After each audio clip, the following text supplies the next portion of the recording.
রেখার কোনো প্রান্তবিন্দু নেই। Sit down. রশ্মির প্রান্তবিন্দু কয়টি?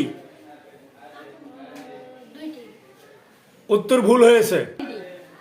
রশ্মির প্রান্তবিন্দু ভুল হয়েছে। Sit down. বিন্দু কাকে বলে? কে বলতে পারবে বিন্দু কাকে বলে? যাহার দৈর্ঘ্য প্রস্থ উচ্চতা কিছুই নেই, কিন্তু শুধু অবস্থান আছে, তাকে বিন্দু বলে। তাহলে কি হলো? দুইটা বিন্দু দিয়ে কয়টি সরল রেখা আঁকা যায়? হ্যাঁ, একটি সরলরেখা। ধন্যবাদ। হাততালি।